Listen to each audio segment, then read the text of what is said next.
বন্ধুরা, মুভির শুরুতে আমাদের বলা হয় যে 18 শতকে হাওয়াই আইল্যান্ড 4টি রাজ্যে বিভক্ত ছিল: ওয়াহু, মাউই, কাওয়াই এবং হাওয়াই। এই 4টি রাজ্যের নিজস্ব প্রধান এবং দেবতা ছিল, তাই তাদের মধ্যে প্রায়ই যুদ্ধ হতো। একদিন এই লড়াই ঝগড়ায় বিরক্ত হয়ে মাউই রাজ্যের সেনাপতি কাহিয়ানা তার পরিবার নিয়ে কাওয়াইতে গিয়ে বসবাস শুরু করে।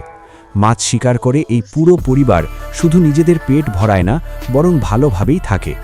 কিন্তু একদিন মাউই রাজ্যের রাজকীয় দূত কাহিয়ানাকে খুঁজতে খুঁজতে কাওয়াই আইল্যান্ডে এসে পৌঁছায়। এটা দেখে কাওয়াইয়ের রাজার যুদ্ধ হওয়ার ভয় সতাতে লাগে। কিন্তু কাহিয়ানা যখন দ্বীপে আশ্রয় চেয়েছিল, তখন তাদের কাছে প্রতিশ্রুতি দিয়েছিল যে এই দ্বীপকে মাউই থেকে কোনো বিপদ হবে না। এই প্রতিশ্রুতি রক্ষা করতে কাহিয়ানা শান্তিপূর্ণভাবে দূতের সাথে কথা বলে। দূত তাকে জানায় যে রাজা তোমাকে ডেকেছেন এবং যদি তুমি আমার কথা অগ্রাহ্য করলে শাস্তি হিসেবে তোমার জিভ কেটে নেওয়া হবে, আর যদি পালানোর চেষ্টা করো তাহলে এবার ক্ষমা নয়, মৃত্যু পাবে। এটা শুনে কাহিয়ানা তার দুই ভাই নামাকে এবং নাহির সাথে কথা বলে। এখানে আমরা জানতে পারি যে কাহিয়ানার স্ত্রী কোপোহির বোন হেকের বিয়ে হয়েছে নাহির সাথে। পরিবারকে বোঝানোর পর পরদিন কাহিয়ানা তার কিছু ঘনিষ্ঠ মানুষ নিয়ে রাজা কাহেকিলির সাথে দেখা করতে মাউই দ্বীপে চলে যায়। সৈন্যরা যেই কাহিয়ানাকে দেখে, তারা তাকে পলাতক মনে করে হামলা করে স্বাগত জানায়। একটি বর্ষা ছোড়ার পর একজন পালোয়ান কাহিয়ানাকে বলে যে তুমি যদি আমাকে হারাতে পারো তবেই রাজা কাহেকিলির সাথে দেখা করতে পারবে, যা অসম্ভব ছিল, কারণ আজ পর্যন্ত কেউ এই পালোয়ানের বর্ষা থেকে বাঁচতে পারেনি। কিন্তু কাহিয়ানা শুধু এই চ্যালেঞ্জ গ্রহণই করে না, বরং পূর্ণ সাহস নিয়ে তার মোকাবিলা করে তাকে পরাজয়ের স্বাদও চাখিয়ে দেয়। এটা দেখে কাহেকিলি কাহিয়ানার উপর খুশি হয়ে নিজে তার কাছে আসে এবং তাকে আবার দ্বীপে ফিরে এসে সেনাপতির পদ সামলাতে বলে। কিন্তু কাহিয়ানা নিচু স্বরে তাকে মানা করে দেয়। এতে রাজা কাহেকিলি বলে যে তোমার বাবা অর্থাৎ আমার চাচাতো ভাই তার শেষ নিঃশ্বাস পর্যন্ত মাউইয়ের সেবা করেছিল, সেই সাহস তোমার মধ্যেও আছে, কিন্তু দুঃখের বিষয় তুমি আমাদের সাথ ছেড়ে দিলে। মিটিংয়ের সময় কাহিয়ানা তাকে এখানে ডাকার কারণ জিজ্ঞেস করে। এতে রাজার বিশেষ লোক জানায় যে প্রতিবেশী ওয়াহু রাজ্যের রাজা আমাদের ওপর হামলা করার ষড়যন্ত্র করছে। তার কাছে দ্বিগুণ সেনা আছে, যা মাউইয়ের নামও নিশানা মিটিয়ে দেবে। এতে নামাকে বিস্ময়ের সাথে জিজ্ঞেস করে যে ওয়াহু রাজ্য কেন হামলা করবে, কারণ তারা তো কাহেকিলির সাথে সবসময় বিশ্বস্ত ছিল। এটা শুনে রাজার ছেলে কপুলে প্রকাশ করে যে রাজাকে তার পুরোহিত মাউই রাজ্যের বিরুদ্ধে ভুল বুঝিয়েছে, তাই এখন সে আমাদের ওপর হামলা করতে চায়। এসব শোনার পরেও কাহিয়ানা তাদের সাথ দিতে মানা করে দেয়, কারণ সে এই লড়াই ঝগড়ায় জড়াতে চায়নি। কিন্তু রাজা কাহেকিলি তাকে আজ রাতটা এখানেই কাটাতে এবং আবার রাজ্যের নিরাপত্তার বিষয় ভাবতে বলে। কাহিয়ানা তার পরিবারের সাথে পরামর্শ করে এবং পরিবার রাজার কথা মানতে বলে, কারণ যদি তারা রাজার কথা না মানে তাহলে সে তাদের মেরেও ফেলতে পারে। কিন্তু কাহিয়ানা নিজের সিদ্ধান্তে অটল থেকে বলে যে আমি সেই বিভ্রান্ত রাজার সাথ দেব না, সে অনেক নিরপরাধের জীবনের হত্যাকারী। পরদিন সকালে যেই কাহিয়ানার ঘুম ভাঙে, তার সামনে কাহেকিলি দাঁড়িয়ে থাকে। সে কাহিয়ানাকে জঙ্গলের মধ্যে সেই জায়গায় নিয়ে যায় যেখানে আজও কাহিয়ানার বাবার হাড়গুলো রয়েছে, যেগুলো ওয়াহু রাজ্য তার অপমান করে ফেলে রেখেছিল। এটা দেখে কাহিয়ানার চোখ ভিজে যায়। কাহেকিলি তাকে বলে যে তুমি সেই ব্যক্তি যার ভবিষ্যৎবাণী করা হয়েছিল। একটি তারা এক মহান রাজার উদয়ের ইঙ্গিত করেছিল এবং তোমার জন্ম সেই বিশেষ তারার আলোর মধ্যে হয়েছিল।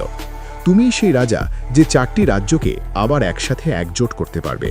এসব শুনে কাহিয়ানাও চিন্তায় পড়ে যায় এবং তার ভাইদের সাথে মিলে রাতে তার বাবার হাড়ের শেষকৃত্য করে এবং শপথ নেয় যে সে তার বাবার অপমানের প্রতিশোধ ওয়াহুর পুরোহিত এবং পুরো রাজ্যের কাছ থেকে নেবে। এর জন্য কাহিয়ানা একটি কৌশলগত পরিকল্পনা তৈরি করে, যেখানে কাহেকিলিকে সমুদ্রের কিনারায় তার সেনা নিয়ে যেতে হবে, যাতে ভয় পেয়ে ওয়াহুর সেনাও দ্রুত সমুদ্রের কাছে চলে আসবে।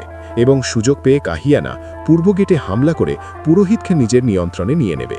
সাথে সাথে মন্দির দখলের কথা শুনে ওয়াহুর ধার্মিক রাজা নিজে আত্মসমর্পণ করবে, কারণ তার জন্য মন্দিরের গুরুত্ব অনেক বেশি। এই পরিকল্পনা কাহেকিলির খুব পছন্দ হয় এবং এই পরিকল্পনা অনুযায়ী কাজ করে মাউইয়ের সেনা পূর্ব গেটে হামলা করে ওয়াহুর সেনাকেও সেখানে আসতে বাধ্য করে এবং 20 সেকেন্ডে যুদ্ধ একটি ভয়াবহ রূপ নেয়। শেষে জয়ী হয় কাহিয়ানার সেনা।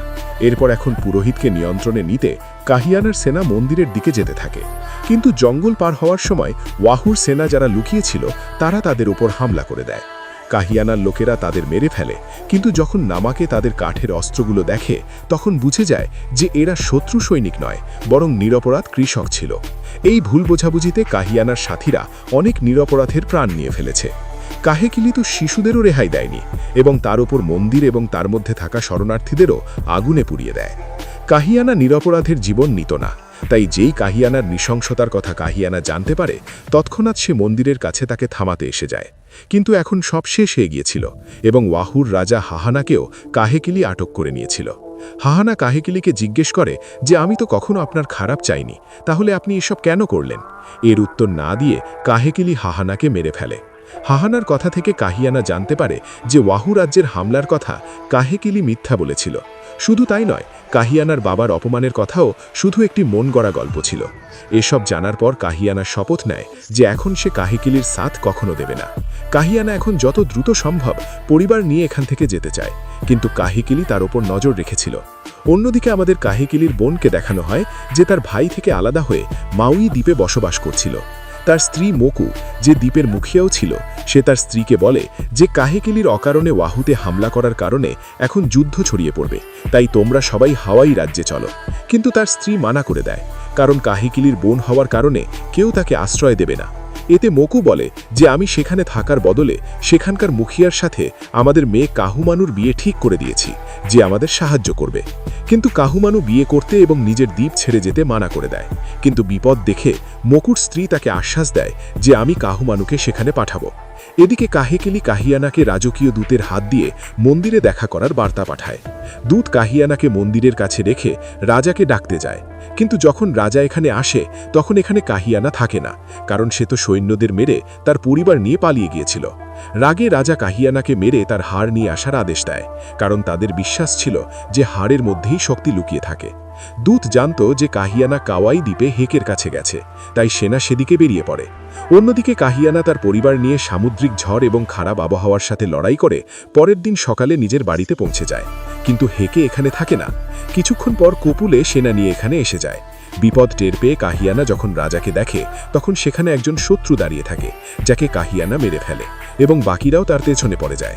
কাহিয়ানা তার পরিবারকে বাঁচাতে তাদের এখান থেকে দূরে নিয়ে যায়, যখন কোপোহি হেকের খোঁজে চলে যায়। এদিকে কাহিয়ানা এখন সৈন্যদের নিশানায় এসে গেছে। সৈন্যরা তাকে ধরতে যেই ঘুলতি দিয়ে হামলা করে, নিশানা লাগামাত্র কাহিয়ানা মাটিতে পড়ে যায়, কিন্তু হার মানে না এবং ঝোপের মধ্যে লুকিয়ে লুকিয়ে যেই সামনে এগিয়ে যায় তখন তার নজরে একটি শূকর এবং তার বাচ্চা দেখা যায়। কাহিয়ানা দ্রুত শূকরের বাচ্চা সৈন্যদের দিকে ছুড়ে দিয়ে বড় শূকরকেও তাদের দিকে ছেড়ে দেয়।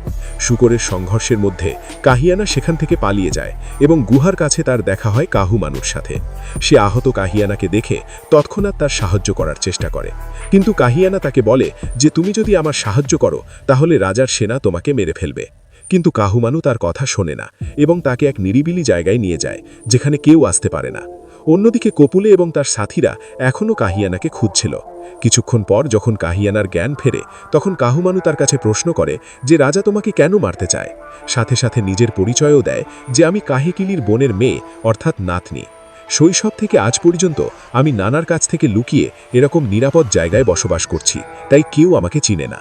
এখানে প্রকাশিত হয় যে কাহুমানুর মা শত্রু রাজ্যের মুখিয়া কামুর সাথে বিয়ে করেছিল, তাই কাহেকিলি যদি কাহুমানুর সন্ধান পায় তো সে তাকে মেরে ফেলবে, তাই সে লুকিয়ে থাকে। কিছুক্ষণ পর যখন কাহিয়ানা তার পরিবারের কাছে যেতে বলে তখন কাহুমানু তাকে বোঝায় যে একটি নৌকা আমাকে হাওয়াইয়ে নিয়ে যাবে, তুমি চাইলে তোমার পরিবার নিয়ে আমার সাথে চলো। কাহিয়ানাও তার কথা মেনে নেয় এবং তার পরিবারকে নিতে বেরিয়ে যায়।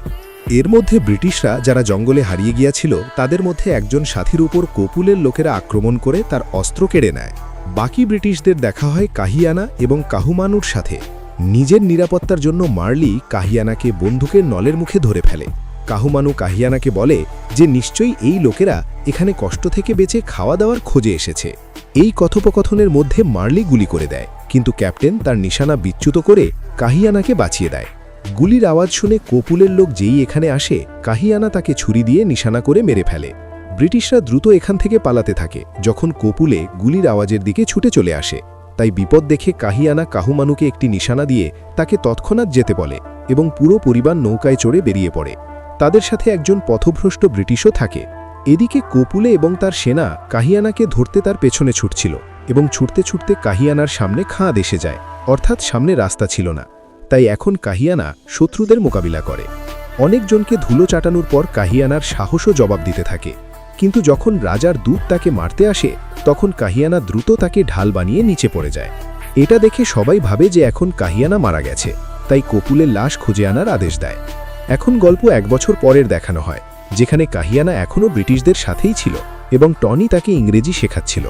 সাথে সাথে এখন তার বন্দুক চালানো এবং শিকার করাও শিখে গেছে। অন্যদিকে তার পরিবার হাওয়াইতে বসবাস করছিল এবং কোপোহি এই আশাই ছিল যে একদিন কাহিয়ানা তাদের কাছে আসবে। অন্যদিকে আমাদের কাহেকিলিকে দেখানো হয় যে তার আক্রমণাত্মক রাজনীতি দিয়ে নিজের রাজ্যকে শক্তিশালী বানিয়ে ফেলেছিল। কিছু শাসক তাকে ভয়ে থাকত তো কিছু তাকে মারার চেষ্টায় লেগেছিল। এরকমই একজন ব্যক্তি তার সাথীর মাধ্যমে কাহেকিলিকে বিষ দেওয়ার চেষ্টা করে, কিন্তু রাজা তার সম্পর্কে জেনে যায় এবং সে সেই ব্যক্তির সাথে সাথে তার পরিবারকেও সেই বিষ খাইয়ে মেরে ফেলে। এই নৃশংসতার গল্প যখন হাওয়াইয়ের রাজারা শোনেন তখন তাকে মারার সিদ্ধান্ত নেন। কিছুদিন পর কাহুমানুর মুখিয়ার সাথে বিয়েও হয়ে যায়। এখন কাহিয়ানা তার পরিবারের কাছে যেতে চায়, তাই সে একদিন নিরাপত্তার জন্য বন্দুক কিনতে যায়, কিন্তু দোকানদার তাকে সব বন্দুক দিতে মানা করে দেয়। কিন্তু একজন মহিলা তার সাহসিকতা দেখে কাহিয়ানাকে নিজের সাথে নিয়ে যায় এবং জিজ্ঞেস করে, মাউইয়ের মুখিয়া এখানে কি করছে? এটা শুনে কাহিয়ানা অবাক হয়ে যায়। মহিলা কাহিয়ানাকে বলে যে আমি তোমাকে বন্দুক দিতে পারি, কিন্তু আমাকে ক্যাপ্টেনের সাথে দেখা করিয়ে দাও। কাহিয়ানাও তাই করে এবং মহিলা ক্যাপ্টেনকে বলে যে আমরা হাওয়াই দ্বীপগুলোর থাকা চন্দন কাঠের ব্যবসা করে ধনী হতে পারি। এটা শুনে ক্যাপ্টেনও তার সাথে কাজ করতে রাজি হয়ে যায়, কিন্তু কাহিয়ানা এই পরিকল্পনার অংশ হয় না, কারণ সে চায়নি যে সাদা চামড়ার লোকেরা তার দ্বীপে যাক। কাহিয়ানাকে রাজি করাতে মহিলা তাকে নিয়ে দাসদের বসতিতে যায় এবং বলে যে এই লোকদের স্প্যানিশরা লুট করে দাস বানিয়ে ফেলেছে এবং তারা হাওয়াইয়েরও এই অবস্থা করবে, তাই ভালো হয় ব্যবসা করে তুমি তোমার সাথীদের হাতে অস্ত্র তুলে দিয়ে তাদের শক্তিশালী বানাতে পারো। এর জন্য এখন কাহিয়ানাও রাজি হয়ে যায়। অন্যদিকে মার্লি এক ক্যাপ্টেনের সাথে দেখা করে তাকে দ্বীপগুলোর সম্পর্কে জানিয়ে দেয় এবং নিজের ক্যাপ্টেনকে বেশ্যার ফাঁদে ফেলে দেয়। কিন্তু কেন? এই প্রশ্নের উত্তর খুঁজতে টনি যখন মার্লির ঘরে গিয়ে দেখে তখন সেখানে হাওয়াই দ্বীপগুলোর মানচিত্র ছিল। এটা দেখে টনি মার্লির উপর বন্দুক তাক করে এবং তারপর দুজনের মধ্যে মারামারি শুরু হয়ে যায় এবং এর সাথেই 3 পর্বের সিরিজ এখানেই শেষ হয়ে যায়। আপনার কি মনে হয়, মার্লি কি হাওয়াই দ্বীপগুলোর ক্ষতি করতে পারবে নাকি কাহিয়ানা তার পরিকল্পনা ব্যর্থ করে দেবে? কমেন্টে আপনার উত্তর অবশ্যই জানান। ভিডিওটি লাইক এবং শেয়ার করে চ্যানেল সাবস্ক্রাইব করুন যাতে আসন্ন ভিডিও মিস না হয়। পরবর্তী ভিডিওতে দেখা হবে। ততক্ষণ পর্যন্ত বাই বাই, টেক কেয়ার।